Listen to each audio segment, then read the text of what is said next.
توحید، یہ کلیئر ہو گیا نا مسئلہ عقیدہ توحید کا. اس کے بغیر یہ اتنا سخت مسئلہ ہے اسلام میں.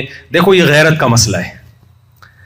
آپ کہہ سکتے ہو یار بھائی اللہ اتنا سینسیٹیو کیوں ہے عقیدہ توحید میں کہ اللہ نے کہا میں مشرک کی کسی صورت میں بخشش نہیں کروں گا، کچھ بھی ہو جائے، وہ کتنی تہجد پڑھے، کتنی نمازیں پڑھے. بھائی وجہ اس کی ہے کہ اللہ غیرت والا ہے. دیکھو عورت اپنے شوہر سے کہے کہ بہت خدمت کرے آپ کی، میں بہت خدمت کرتی ہوں، یا بیٹا اپنے باپ سے کہے ابا آپ کی میں بہت خدمت کرتا ہوں بہت زبردست، لیکن میرے فلاں بھی میرے ابا ہیں، فلاں بھی میرے ابا ہیں. ابا کہے گا سب کچھ برداشت ہے، باپ ہونے میں شرک، بولو شرکت برداشت نہیں. عورت اپنے شوہر میں شرکت کر لے تو شوہر برداشت کر لے گا؟ اگر کر لے گا تو اس کا مطلب وہ پھر تھوڑا غیرت ویرت کا تھوڑا سا مسئلہ چل رہا ہے اس کے، ٹھیک ہے نا. اگر غیرت ہے تو وہ بد اخلاقی برداشت کر لے گا. بھائی وہ یہ نہیں کہے گا کہ میں بھی تمہارا شوہر اور فلاں بھی، میں نام لے لوں گا، وہ اکثر بیانات میں نام لے لیتا ہوں. نہیں وسیم کا نام ایسے موقع پہ مناسب نہیں ہے، ٹھیک ہے. تو عورت شوہر کبھی شرکت برداشت کرے گا؟ بھائی سربراہ کبھی بھی شرکت برداشت نہیں کرتا. تو اللہ کہتا ہے بھائی سب کچھ گناہ جو بھی ہو توبہ کرو، معاف کر دوں گا، اصلاح کی کوشش کرو، لیکن میں اپنے ساتھ شرک کسی قیمت پہ گوارا نہیں کرتا. تو یہ ہے تھوڑا سا مختصر عقیدہ توحید. اس کے بعد دوسرے نمبر پر اسلام میں میرے بھائی جس حکم کی سب سے زیادہ ویلیو ہے، جس میں کوئی اللہ کی طرف سے لچک نہیں ہے، وہ ہے فرض نماز. کیا چیز ہے وہ؟ اللہ نماز کے بغیر بھی اسلام ہمارا ماننے کے لیے تیار نہیں. آج بے نمازی بہت زیادہ ہو گئے ہیں، آپشنل ہو گیا ہے، نماز پڑھتا ہے کہ نہیں پڑھتا. ونس اپون اے ٹائم یہ آپشنل نہیں تھا. نبی صلی اللہ علیہ وسلم کی حدیثوں سے ہمیں پتہ چلتا ہے، یہ جو بہت ساری حدیثیں آتی ہیں نا جن میں پتہ چلتا ہے جو نماز نہیں پڑھتا وہ اسلام سے خارج ہے. من ترک الصلاۃ متعمدا فقد کفر، جو نماز جان کے چھوڑ دے وہ کافر ہو گیا. ان حدیثوں کا مطلب علماء نے یہی بیان کیا کہ اس دور میں یہ ممکن نہیں تھا مسلم بھی ہو اور نماز چھوڑے. تو اس لیے آپ نے علامت بتائی ہے بھائی جو نماز پڑھتا ہے وہ مسلم ہے، جو نہیں پڑھتا تو سمجھ لو ہندو یا عیسائی ہے.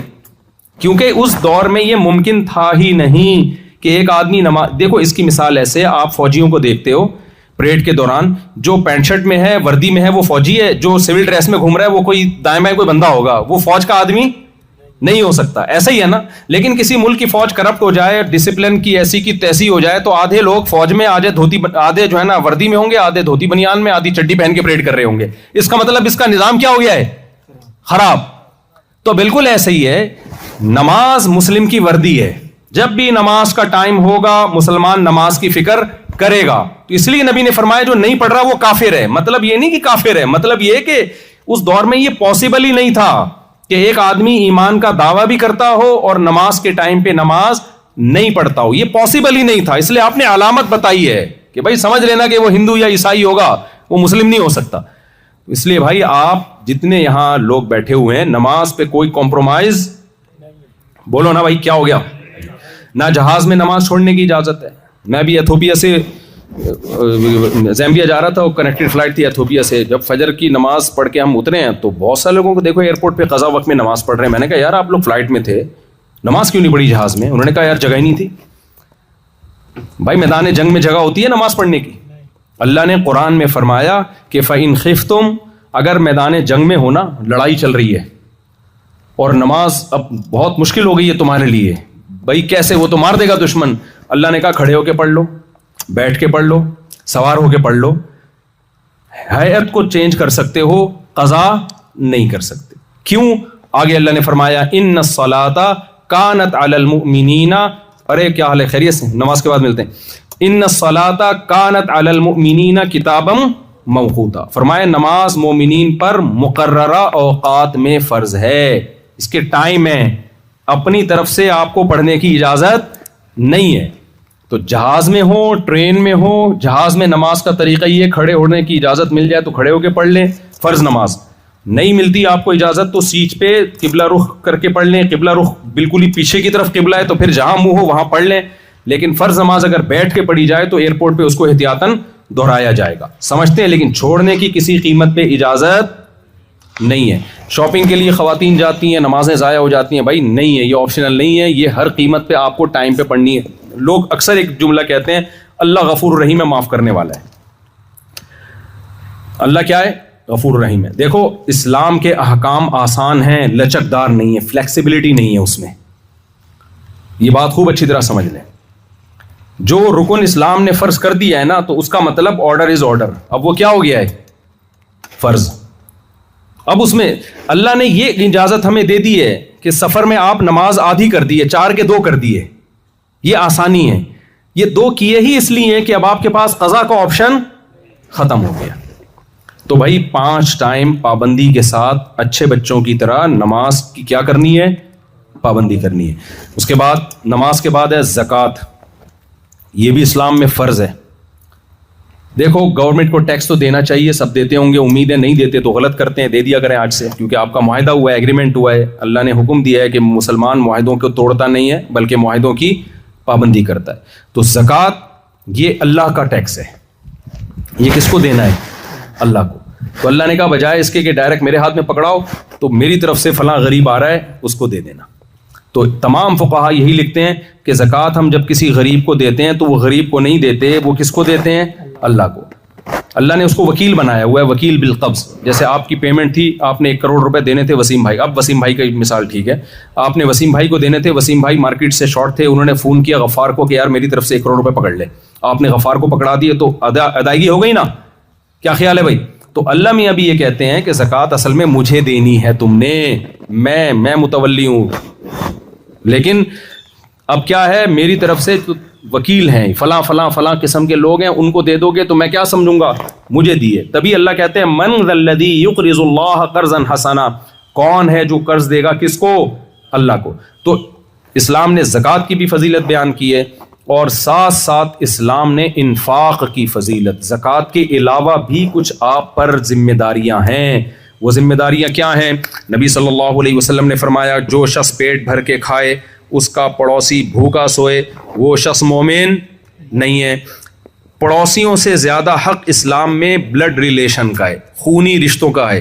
دیکھو غیر مسلم کنٹریز میں حکومت کی رسپانسبلٹی بہت زیادہ ہوتی ہے, غریبوں کو سنبھالنا, بیواؤں کو سنبھالنا, لیکن مسلمان کے ہاں حکومت کی رسپانسبلٹی کم ہے, اسلام میں پبلک کی رسپانسبلٹی زیادہ ہے.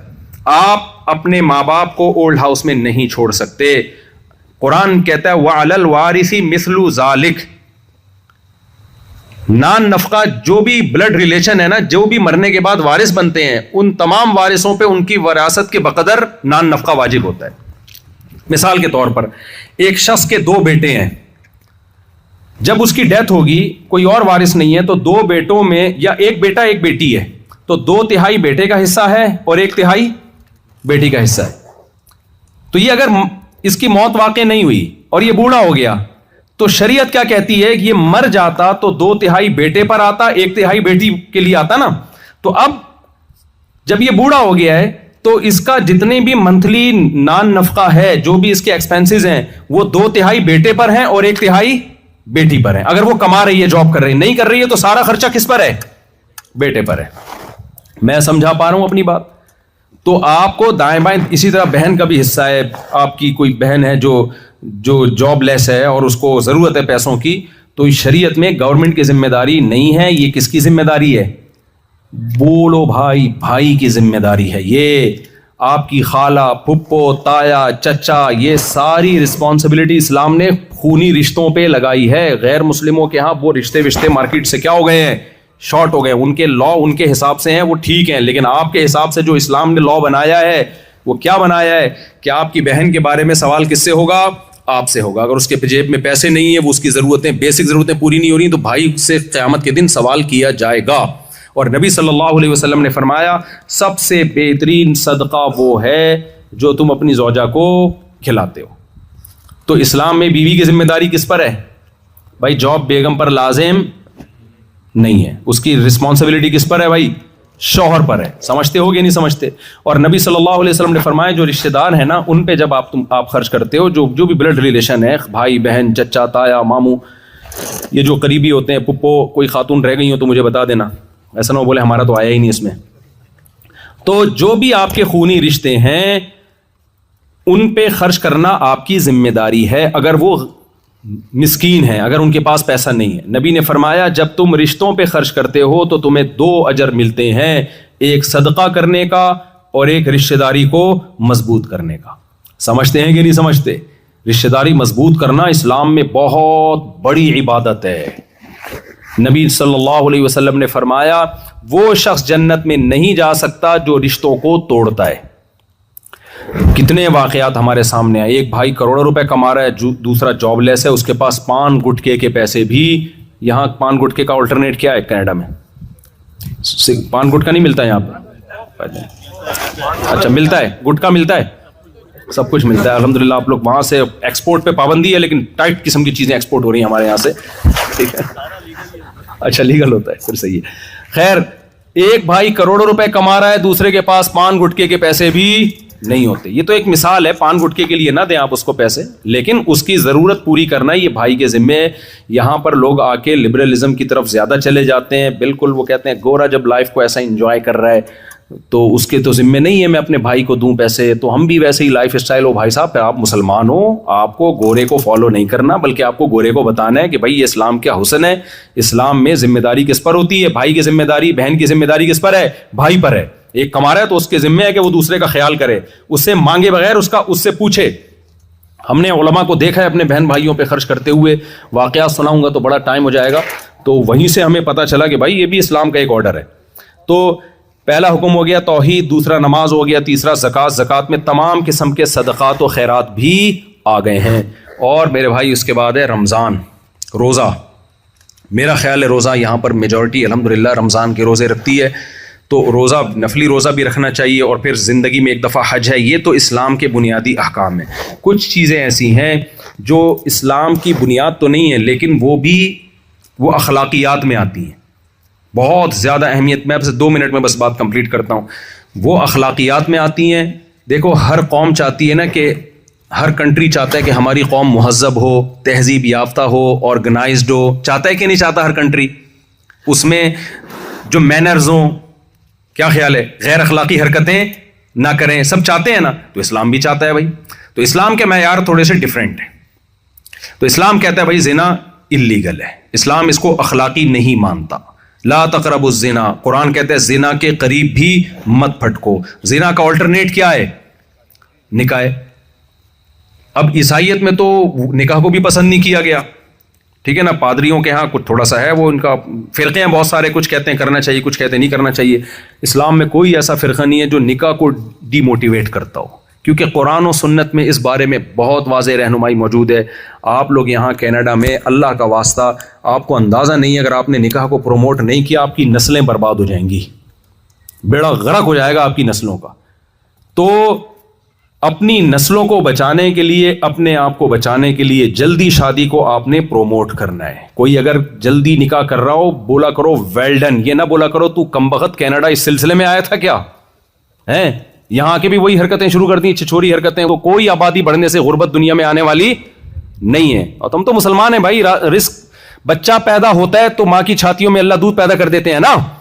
اب کوئی خاتون کہے وہ اس کے تو دودھ آ گیا تھا, میرے پتہ نہیں آئے نہ آئے, تو پہلے دودھ آئے گا پھر بچہ پیدا ہوگا. نہ اللہ کہہ رہے پہلے بچہ آئے گا پھر رزق آئے گا. تو اللہ بھی کہہ رہا ہے آبادی جیسے جیسے بڑھے گی رزق کے وسائل اسی طریقے سے بڑھتے چلے جائیں گے. ابھی کے وسائل دیکھ کے کیلکولیشن مت کرو. تو ہم مسلمان نسل روکتا نہیں ہے, مسلمان نسل بڑھاتا ہے. مسلمان زنا نہیں کرتا, مسلمان نکاح کو بولو نا پروموٹ کرتا ہے. مسلمان رشتہ داری توڑتا نہیں ہے, رشتوں کو جوڑتا ہے. اور رشتوں کو جوڑنے کا نبی نے اصول اور ضابطہ کیا بیان کیا ہے؟ وہ ضابطہ یہ بیان کیا کہ جو تم سے ٹوٹے پھر بھی جوڑو اس سے. بہت سے لوگ کہتے ہیں میرا بھائی تمیز سے بات نہیں کرتا تو میں کیوں تمیز سے بات کروں. بھائی یہ تو دوست کے لیے بھی اصول ہے, تمیز سے بات کرے تو جواب میں تمیز, بدتمیزی کے جواب میں بدتمیزی. رشتوں کا تو فرق ہے, وہ تمیز سے کرے نہ کرے, آپ نے کیا کرنا ہے؟ ریلیشن کو مضبوط کرنا ہے. تو یہ نبی صلی اللہ علیہ وسلم کی احادیث ہیں, اس پر ہم نے عمل کرنا ہے. اور آخری بات کر کے بس بیان ختم کرتا ہوں, معاہدوں کی پابندی. دیکھو غیر مسلم کنٹریز میں مسلمانوں کا امیج خراب ہوتا ہے, ٹیکس نہیں دیتے, لا کو فالو نہیں کرتے. آپ جس ملک میں رہتے ہو آپ پر شرعن لازم ہے کہ اس کے لا کو آپ فالو کرو. آپ اگر ٹیکس میں ڈنڈی مارتے ہو, یہ لوگ بولیں گے یہ مسلمان لوگ ہیں, صلح حدیبیہ کے واقعات تو بڑے سناتے ہیں, نبی نے معاہدوں کی پابندی کی, لیکن یہ بس ان کی کتابوں کی زینت ہے, خود ہم سے معاہدوں کی پابندی نہیں کرتے.